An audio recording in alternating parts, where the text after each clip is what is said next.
Cloudflare tunnel का कोई non US alternative है क्या? क्या हमारा क्लाउडफ्लेयर का सब्सक्रिप्शन कभी भी कैंसिल हो सकता है? चलो जानते हैं हम इसके पीछे का सच। Hello nerds, welcome back to my channel. Last video के बाद मैंने रेडिट के r/cloudflare, r/open source और r/nextcloud सब रेडिट्स पर एक पोस्ट की थी, जिसमें हमने MS365 को अपने सेल्फ होस्टेड क्लाउड से रिप्लेस करने की बात की थी। उस पर काफी सारे कमेंट्स आए और बहुत ही इंसाइटफुल सवाल पूछे गए। तो आज हम उन्हीं सवाल का जवाब देंगे और पहला सवाल था टेलस्केल के बारे में। Tailscale installation and usages. r/open source सब रेडिट पे डुओ एक्सप्रेसो ने पूछा था, can you find a non US alternative to Cloudflare? तो क्लाउडफ्लेयर पहले ही डेटा को स्टोर नहीं करता है, वो बस एक सिक्योर टनल बनाता है। लेकिन अगर आपको फिर भी कोई और ऑप्शन चाहिए तो एक बहुत अच्छा अल्टरनेटिव है टेलस्केल। टेलस्केल एक वीपीएन के जैसा काम करता है, पर ये जीरो ट्रस्ट नेटवर्क पर बेस्ड है। इसका मतलब ये है कि आपके सारे डिवाइसेस एक प्राइवेट नेटवर्क पर कनेक्टेड होते हैं, जहां हर डिवाइस ट्रस्टेड होता है। हमने अपना टेलस्केल का फ्री अकाउंट ऑलरेडी बना लिया है और अब हम आ गए उसके डैशबोर्ड पर। सबसे पहले हमें क्या करना है, हमें जाना है सेटिंग्स पर और हमें लेफ्ट साइड पे आप मेन्यू में देख रहे होंगे लिखा हुआ कीज, और हमें राइट साइड पे जनरेट ऑथ कीज वाले बटन पर क्लिक करना है। अब इसके बाद यहाँ पे डिस्क्रिप्शन में सबसे पहले हमें हमारे सर्वर का नाम लगाना है, जो कि है ट्रूनेस स्केल। यहाँ पे आप नीचे और भी सेक्शंस देख रहे होंगे, जैसे कि रीयूजेबल, एक्सपायरेशन, जिसमें रीयूजेबल का मतलब है हम मल्टीपल NAS सर्वर्स में हमारे सेम की को यूज कर सकते हैं, और एक्सपायरेशन है 90 डेज का। बाकी के नीचे के जो दोनों भी सेक्शंस है वो ऑथेंटिकेशन के लिए यूज होते हैं, तो हम उनको यूजुअली स्किप कर सकते हैं। तो अब हम यहाँ पर जनरेट की पर क्लिक करेंगे, जिससे हमारी ऑथ की जनरेट हो जाएगी। अब आप जैसे कि देख सकते हैं हमारी की जनरेट हो गई है। तो अब हम जाएंगे हमारे सर्वर पर, डिस्कवर एप्स पर क्लिक करेंगे और सर्च बार पर क्लिक करके सर्च करेंगे टेलस्केल। हमारा ऐप यहाँ पे आ गया है, हम उसको क्लिक करके इंस्टॉल पर क्लिक करेंगे। ठीक है, हमने ऑलरेडी की जनरेट कर ली है वहां पे। तो अब हमें यहाँ पे इंस्टॉलेशन के लिए क्या करना है, यहाँ पे होस्ट नेम वही सेम लगाना है जो हमने वहां पर रखा था, और यहाँ पे टाइम जोन चेंज कर हम रखेंगे एशिया कोलकाता। आप जिस भी कंट्री में रह रहे हो आप वहां का टाइम जोन सेलेक्ट कर सकते हो। We live in India, that's why we are using Asia Kolkata. अब यहाँ पर ऑथ की कॉपी करके यहाँ पे हमारी ऑथ की पेस्ट कर देंगे और नीचे आ जाएंगे। यहाँ पे हम लोगों को अभी यूजर स्पेस और एग्जिट नोड दोनों को सेलेक्ट करना है, और साथ ही साथ नीचे हमें एडवर्टाइज रूट भी ऐड करना है। हम ऐड पर क्लिक करके हम क्या करेंगे, हमारा जो आईपी एड्रेस है जो ऊपर आप देख सकते हो, उसको कॉपी करके यहाँ पे पेस्ट कर लेंगे, और एंड के जो 3 नंबर्स है हम उसको हटा के 0 कर लेंगे एंड /24 डालेंगे, ताकि हम कौन से भी आईपी एड्रेस, क्योंकि हमारा डायनेमिक एड्रेस है, अगर वो चेंज भी हो तो भी हम इसको एक्सेस कर पाए। और अब इंस्टॉल पर क्लिक करके इंस्टॉल कर लेंगे। जैसे कि आप देख सकते हो टेलस्केल हमारे सर्वर पर इंस्टॉल हो गया है, और अब हम यहाँ पे आके चेक करेंगे मशीन्स पर जाकर, और हमें दिखा रहा है यहाँ पे कनेक्ट हो गया। तो अब हम क्या करेंगे, 3 डॉट्स पे क्लिक करके एडिट रूट सेटिंग्स पे क्लिक करेंगे और हमारे आईपी एड्रेस और एग्जिट नोड को एक्सेस दे देंगे। इसके बाद हमें क्या करना है, हमें विंडोज क्लाइंट इंस्टॉल करना है, ताकि हम हमारे आईपी एड्रेस को एक्सेस कर सकें, यानी नए आईपी एड्रेस को। तो हम लोग डाउनलोड पर क्लिक करेंगे और डाउनलोड टेलस्केल फॉर विंडोज पर क्लिक करके इसका क्लाइंट डाउनलोड कर लेंगे। हमारा टेलस्केल का ऐप डाउनलोड हो चुका है, तो अब हम इसको इंस्टॉल करेंगे एडमिन एक्सेस देने के बाद, और इंस्टॉल पे क्लिक करने के बाद यहाँ पे पॉपअप पे हमें यस क्लिक करना है। तो अब हमारा टेलस्केल का इंस्टॉलेशन चालू हो चुका है, और अब हम मिलेंगे इंस्टॉलेशन के बाद में। तो फाइनली यहाँ पे हमारा टेलस्केल इंस्टॉलेशन हो गया है। तो अब हमें लॉग इन करना है हमारे टेलस्केल के अकाउंट में। यहाँ पे आप देख सकते हैं यहाँ पे पॉपअप खुल चुका है टेलस्केल का। हम यहाँ पे हमारे जीमेल से लॉग इन करेंगे, क्योंकि हमने जीमेल से ही लॉग इन किया था वहाँ पे। और जैसे ही हम लॉग इन करेंगे आप देख सकते हैं कि यहाँ पे कनेक्ट का बटन आ रहा है। हम कनेक्ट करते ही हमारा कनेक्ट हो जाएगा device.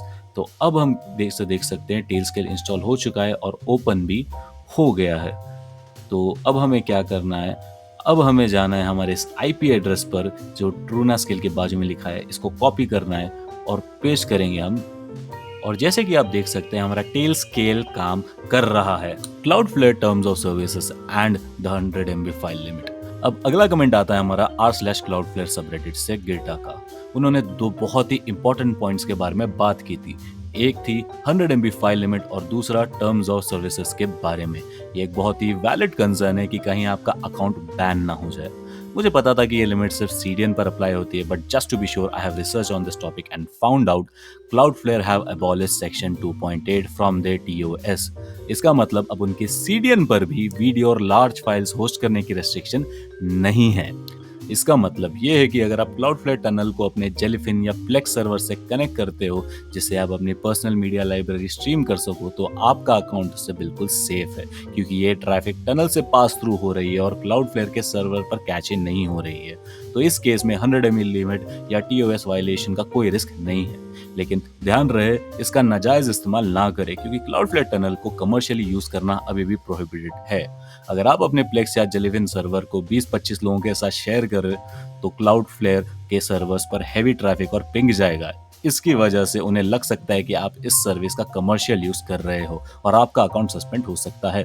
But for your next cloud server, जहां पर ट्रैफिक पैटर्न्स और यूजेज बहुत ही प्रेडिक्टेबल और पर्सनल होते हैं, वहां पर कोई इशू नहीं होगा। So to be clear, personal use के लिए लार्ज फाइल स्ट्रीम करने में अब कोई इशू नहीं है। Thanks for pointing this out, गिरटा।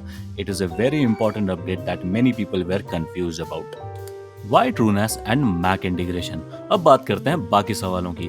r/nextcloud subreddit से आशीष वन ने पूछा कि मैंने TrueNAS को ही बेस ओएस क्यों चुना, क्योंकि वो आर्च लाइनक्स यूज करते हैं नेक्स्टक्लाउड सर्वर के लिए। मेन रीजन ये है कि मैंने मल्टीपल ऑपरेटिंग सिस्टम्स ट्राई किए, जैसे Ubuntu LTS, Linux Mint और यूनो होस्ट। उन सब में बहुत इश्यूज और न्यूबीज के लिए ट्यूटोरियल बनाना बहुत मुश्किल हो रहा था। TrueNAS ने मुझे सबसे सिंपल इनिशिएटिव वे दिया और इसके साथ क्लाउडफ्लेयर टनल भी फर्स्ट ट्राई में परफेक्टली काम किया, जबकि बाकी ओएस में वो परेशानी दे रहा था। इसी सबरेडिट पे वैकैट ने मैक इंटीग्रेशन के बारे में पूछा था। तो पहली बात तो ये कि मैक के साथ NAS को माउंट करने में थोड़ी प्रॉब्लम आ सकती है फर्स्ट टाइम के लिए, लेकिन जैसा कि डॉक्टर जूपमैन ने भी रिप्लाई किया कि वो हर दिन बिना किसी प्रॉब्लम के NAS यूज करते हैं उनके मैक के साथ। तो एक बार जब आपका सेटअप हो जाता है तो वो हर दिन स्मूथली काम करेगा। आप इसे सीधा ब्राउजर से यूज कर सकते हो, ऑब्वियसली, क्योंकि नेक्स्टक्लाउड हम एक क्लाउड सर्वर बना रहे हैं और मैक के लिए नेक्स्टक्लाउड एप्स भी अवेलेबल है, जिससे परफॉर्मेंस और इंटीग्रेशन और बेहतर हो जाती है। TLS check, SMTP and storage. Okay, अब आते हैं बाकी सवालों पर जो प्लांट केपेबल 9721 ने पूछे थे। पहले उन्होंने पूछा कि TLS चेक डिसेबल करने से क्या होगा। तो देखो, ये एक बहुत ही अच्छा टेक्निकल सवाल है।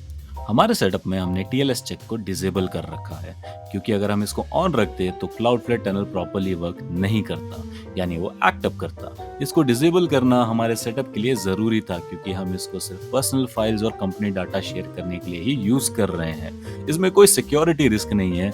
इस रियल वर्ल्ड यूज केस में ये बिल्कुल सेफ है। अगला सवाल उन्होंने SMTP के बारे में पूछा था कि हर एक यूजर को SMTP डिटेल्स देना बहुत ही टीडियस जॉब हो जाएगा। क्या हम बिना SMTP यूज करे इसे यूज नहीं कर सकते? अब देखो, SMTP यानी simple mail transfer protocol email send करने के लिए होता है। अगर आप अपने नेक्स्टक्लाउड सेटअप में ईमेल नोटिफिकेशंस नहीं चाहते तो आप इस पार्ट को कंप्लीटली स्किप कर सकते हो। अगर आपको ईमेल नोटिफिकेशंस चाहिए तो आप अपने जीमेल या आउटलुक अकाउंट को भी यूज कर सकते हो बिना SMTP का इस्तेमाल करे। वो बहुत ही सिंपल है। और आखिरी सवाल था स्टोरेज के बारे में। उन्होंने पूछा था कि अगर NAS स्टोरेज फुल हो जाए तो क्या हम और स्टोरेज ऐड कर सकते हैं? बिल्कुल, TrueNAS ZFS का यूज करता है। इसमें आप एक नया ड्राइव ऐड करते हो और वो पूल में ऐड हो जाता है और उसका स्टोरेज सीमलेसली एक्सपैंड हो जाता है। यूजर्स को नया ड्राइव नहीं दिखेगा, उन्हें बस अपना पुराना ड्राइव एक्सटेंडेड कैपेसिटी के साथ मिलेगा। तो ये बहुत ही ट्रांसपेरेंट और इजी प्रोसेस है। तो ये थे कुछ सवाल जो लोगों ने मुझसे रेडिट पर पूछे थे। Thanks to everyone for the valuable questions, I really appreciate them. इससे मुझे और वीडियोस बनाने के लिए आइडियाज मिलते हैं। अगर आपके और भी कुछ सवाल है तो आप कमेंट्स में जरूर बताना। नेक्स्ट वीडियो में मिलते हैं। Until then, sign out.